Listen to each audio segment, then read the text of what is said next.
ആ പകുതിയല്ല, ഉറപ്പായിട്ടും ഈ സീറ്റ് കിട്ടും. ആലത്തൂരും കിട്ടും, തൃശ്ശൂരും കിട്ടും. ബാക്കിയുള്ള സീറ്റുകളൊക്കെ ഞാൻ പിന്നെ ഓരോ സ്ഥലത്ത് പോകുമ്പോൾ ഞാൻ പറയുന്നുണ്ട്. പാട്ടുപാടിയൊന്നും ഇത്തവണ ആരും ജയിക്കില്ല, അതൊന്നും സംശയം വേണ്ട നിങ്ങൾക്ക്. അതൊക്കെ അവർ പറയണ്ട, ഞാൻ എല്ലായിടത്തും പറഞ്ഞു മടുത്തു. അല്ല, അവരല്ലേ പറയണ്ടത്. എന്നെ അങ്ങ് മത്സരിപ്പിച്ച് കളയാമെന്നുള്ളൊരു ആഗ്രഹമാണോ, അതല്ല ഞാൻ മൂന്നിടത്ത് മത്സരിക്കുന്നു എന്നുള്ള സംശയമാണോ?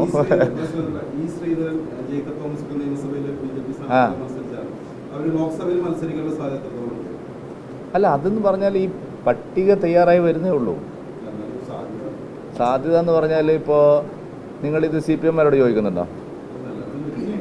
അവരോട് ഞാനൊന്നും കേൾക്കുന്നില്ല കേട്ടോ. BJP-യോട് മാത്രമാണ് ചോദിക്കുന്നത്. മുരളീധരൻ തൃശ്ശൂരിൽ മത്സരിക്കുന്നുണ്ട് എന്നൊരു വാർത്തയുണ്ട്, അതേതോട് ചോദിച്ചോ? ആണല്ലേ? അപ്പം തന്നെ ഇതുപോലെയൊക്കെ തന്നെ നിങ്ങൾ എഴുതിക്കോ. നിങ്ങൾ എഴുതുന്നതിൽ 99.9% ഇല്ലാത്ത കാര്യങ്ങളല്ലേ ജേസൺ? പിന്നെ എന്തിനാണ് പറയുന്നതിലും? എല്ലാ സ്ഥാനാർത്ഥികളും സർപ്രൈസ് ആയിരിക്കുമല്ലോ.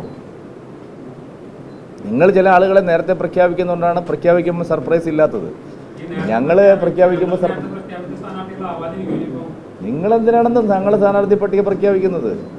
ജെയ്സനാണ് ആദ്യം പ്രഖ്യാപിച്ചത്, അത് ഞങ്ങൾക്ക് വിട്ടു തരും അല്ലേ?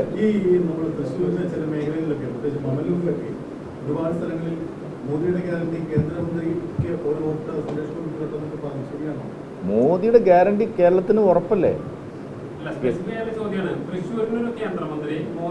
എന്താ സംശയം? തൃശ്ശൂരിന് കേന്ദ്രമന്ത്രി ഉറപ്പായിട്ട് കിട്ടും. എന്താ സംശയം? തൃശ്ശൂരിൽ NDA സ്ഥാനാർത്ഥി ജയിച്ച ക്യാബിനറ്റ് വകുപ്പിന് വേണ്ടി ഞങ്ങൾ ആവശ്യപ്പെടും.